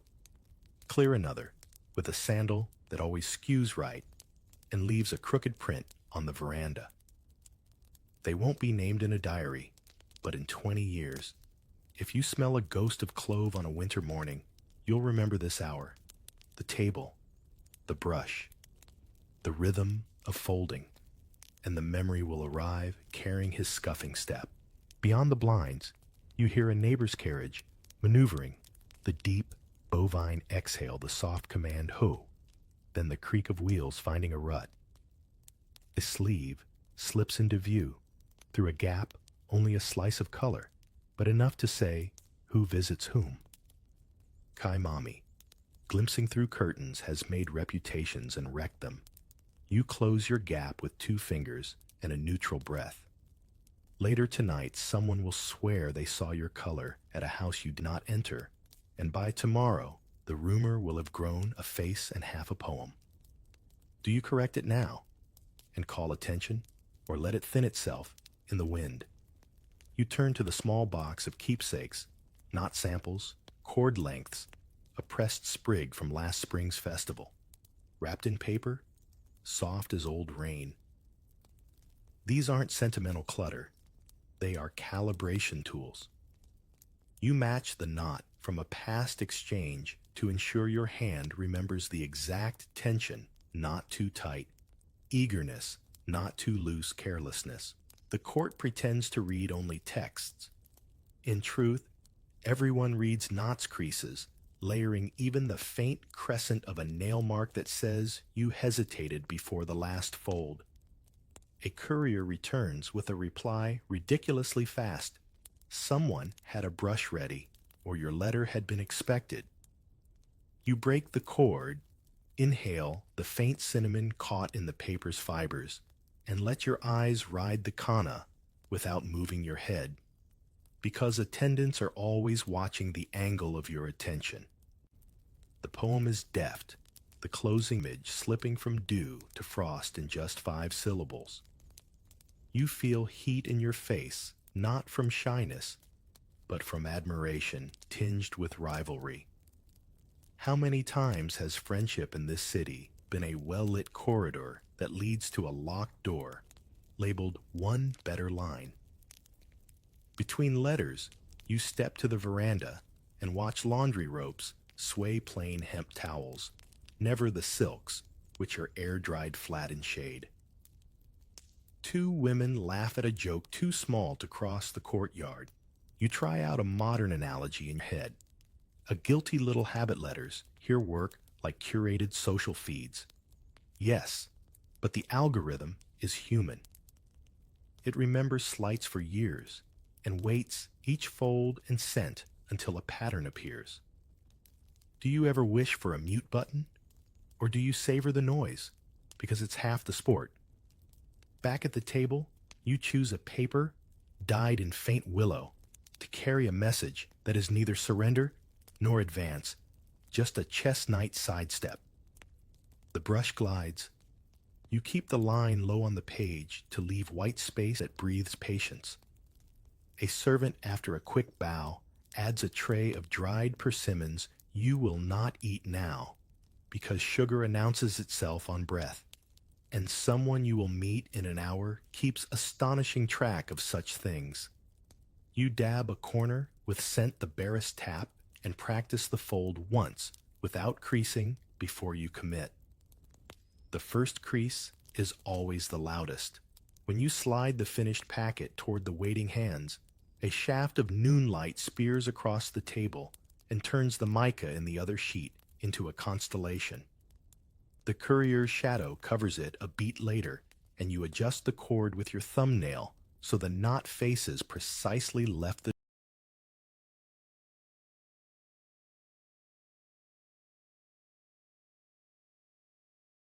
direction that says the message was calm when it left your room. You think the palace lives on rice silk and paper, but what really oils its gears is fear of the unseen. Omens thread themselves into your schedule as tightly as poems or meals. A sneeze at the wrong time, a crow cawing in the wrong direction, or even a dream about fire can tilt the day. People here don't shrug these off. They consult calendars, whisper with diviners, and tug at protective charms like lifelines. Imagine trying to plan your work week today if every meeting had to dodge unlucky stars or avoid the day of the ox. The Onmyoji masters of yin-yang divination hover over aristocratic life like invisible referees. The most famous Abe no Seimai became a legend in his own time, calculating auspicious hours with a flick of his brush. He decides which streets your carriage may travel, on which directions you should face when building a gate, which days are safe for weddings or dangerous for journeys. You might laugh at the idea of rescheduling your commute because Mercury is sulking, but in Heian, Kyoto, ignoring an Onmyoji's chart could mean disaster for your household's reputation. Omens aren't just numbers on a calendar, they're woven into nature. You watch the flight of cranes, the sudden bloom of plum blossoms, the behavior of cats curling in a doorway. Each small detail feels like a message from the universe. Did you notice the dog barking twice before dawn? Someone will write that down. Did a guest yawn at the wrong moment? That too might become an entry in a courtier's diary, coded as subtle judgment. It's as if the entire city conspires to send signals, and your task is to decode them without stumbling. Temples and shrines are constant waypoints. Monks shuffle through corridors chanting sutras, their voices like flowing water, while aristocrats slip them offerings coins, rice bolts of cloth, hoping the blessings stick. The faint smell of burning cedar fills the air, where protective talismans are prepared paper squares inscribed with characters to paste above doors. Some nobles keep small amulets tucked into sleeves or tied to carriages ready to flash them discreetly if conversation drifts toward illness or misfortune. In your world, people might pull out lucky keychains. In theirs, it's a sutra tied in a silk pouch. Sickness is one of the greatest fears, not only because medicine is limited, but because illness is seen as spiritual imbalance. A sudden fever isn't explained by germs, but by malevolent spirits clinging to the body. Rituals called goryo-e are staged to pacify these vengeful souls, complete with music, dance, and offerings. Imagine hundreds gathering in a courtyard not for entertainment, but to calm the ghosts of wronged aristocrats believed to cause plagues.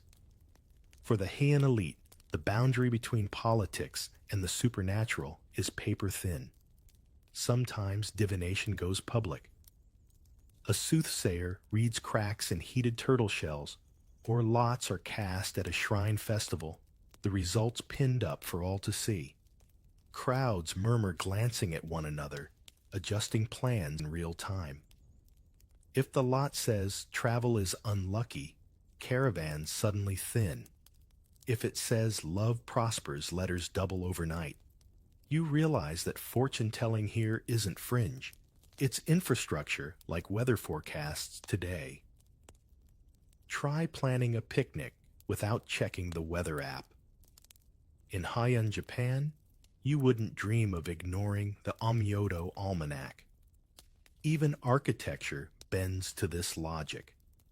Mansions are built to avoid unlucky alignments, corridors angled to redirect wandering spirits. Bridges curve intentionally, gardens are shaped like protective charms, and gateways stand where they can channel good fortune inward. You walk through these spaces not as neutral ground, but as landscapes humming with purpose, every plank and stone charged with spiritual geometry. And through it all, incense smoke curls, not just for fragrance, but as a barrier, smoke rising between you and whatever unseen forces might take offense. You wave a fan, gently watching the haze shift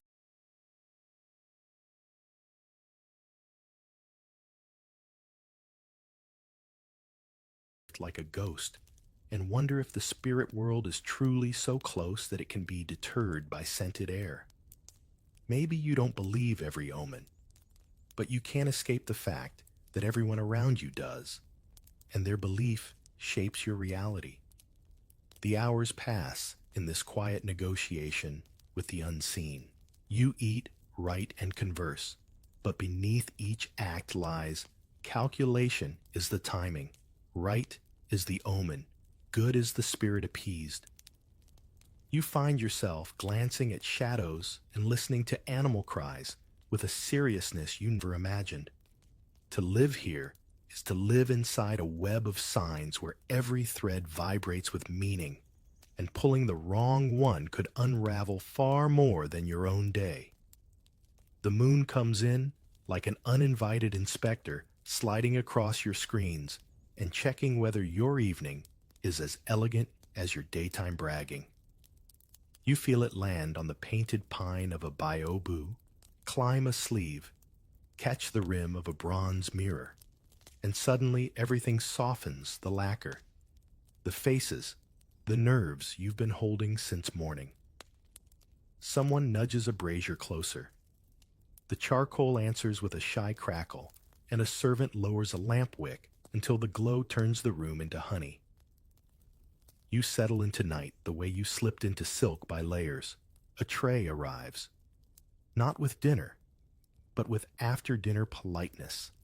Hot water for tea, a dish of salted plums to tighten the tongue, maybe 2 chestnuts glossed in syrup to loosen it again. The sleeves in the room arrange themselves like gull wings, and the talk drifts from who hesitated at the palace gate to which Maple Grove will redden first. Moon viewing Tsukimi isn't so much an event as a permission slip to be a little more honest. If you lean out past the veranda rail, you can hear the garden pond answering the moon with its own pale coin. Music gets the first word. A biwa is tuned with tiny sipped plucks, each note testing the room's edges. The koto comes next, strings brushed as gently as the wind brushes the reeds by the canal. You remember this morning's gagaku beat that ticked through protocol. Tonight the rhythm swings inward toward the pulse in your wrist. Do you tilt your head just so to tell the player you caught the shift to the autumn mode? Of course you do. The musician's eyebrows betray a quick flicker of pleasure. In this house, comprehension is the currency that spends best. Someone, usually the cousin with excellent taste in incense and terrible luck at timing, asks for a story. Not a random tale, but a chapter. The newest chapter. Genji, the shining prince, has been circulating like a rumor that earns its keep. A lacquer box appears with the scroll, the cord still bearing yesterday's careful knot. The reader, a lady whose voice is warm but clear enough to cut paper, warms her hands above the brazier, a superstition that loosens the syllables and begins. You know the cadences by now, a sight described as perfume, a feeling set into a cloud, a mistake wrapped like a gift, so the sting arrives after the ribbon. When the chapter mentions the way a sleeve can hold a scent for days, You think of the folded letters at noon. When a moonlit veranda appears in the tale, you glance at your own railing. The boundaries between fiction and the room slip a little like screens not fully closed. If someone snorts softly at a too perfect metaphor, you pretend not to hear. You are not in a poetry duel tonight. Still, the duel never entirely sleeps. Sei Shonagon would surely have jotted a razor-edged list. Things that feel brighter than the moon, and things that do not, and whispered it into her sleeve. Somewhere else in the city, Murasaki Shikibu is perhaps right by lamplight, sharpening a scene on feelings you almost admit you have. You think about the petty daytime competitions, who sat where, who bowed, how low, and how they evaporate for a moment under a good paragraph. Isn't it odd how a room full of people drunk on hierarchy can sit obediently beneath a fictional prince? A gust lifts the bamboo blinds. Night insects test their instruments. You learn to recognize them the way you recognize perfumes, bell crickets, pine crickets, voices with built-in nostalgia. A servant adjusts the blind from inside the cord, whispering against wood. The tea tastes greener as the air cools. You wrap a sleeve around your fingers and hold the cup with that tiny distance that keeps the lacquer from shining with fingerprints. It's not precious. It's practical court life math you've done since sunrise. Incense is the night's punctuation. Earlier in the day, you traded notes about lending a blend. Now, someone pinches a pellet the size of a rice grain and drops it onto a mica plate over the brazier. Aloes wood opens like a low door. Clove enters behind it and sits down politely. You've played scent comparison games before. Which wood pairs with distant thunder? And you smile at the answer. No one says aloud the one that doesn't fight the moon. The smoke lifts and decides on its own which faces to visit. The chapter turns. A mistake on the page becomes a hush in the room. You feel almost physically the way storied houses use fiction to peel back their own defenses. Do you add a quiet question? Would he have written that if she had answered faster? Or do you keep it tucked under your tongue and let the reader have the floor? For once, you pick silence, and the silence works. The brazier breathes. Somewhere near the corridor, a sandal sole sighs against wood. The watch runner has begun his rounds, counting the night with a staff tap spaced like slow minutes. Time in Heian isn't sliced by glowing numbers.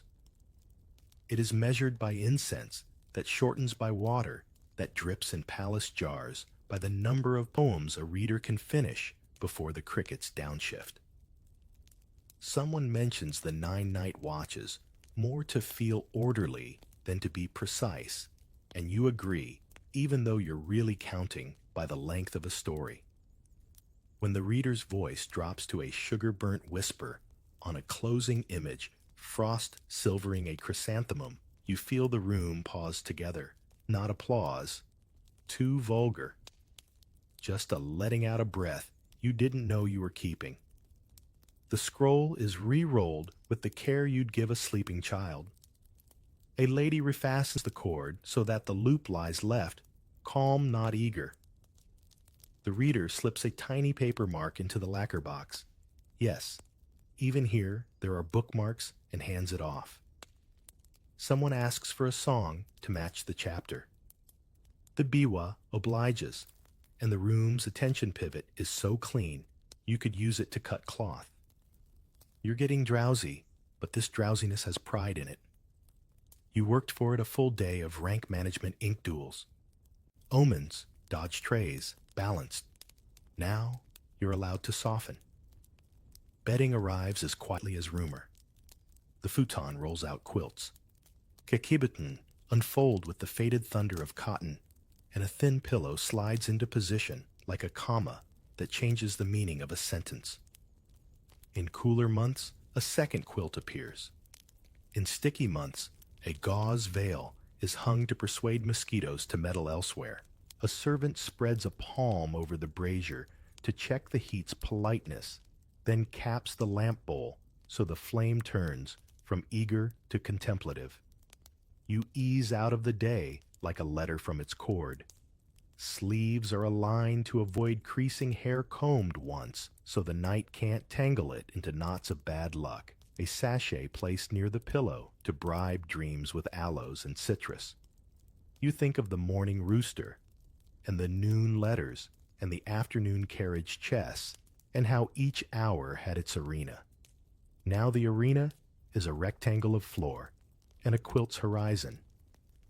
The moon has shifted to the eaves, where it sketches a white edge across the beam, and leaves the rest to the insects.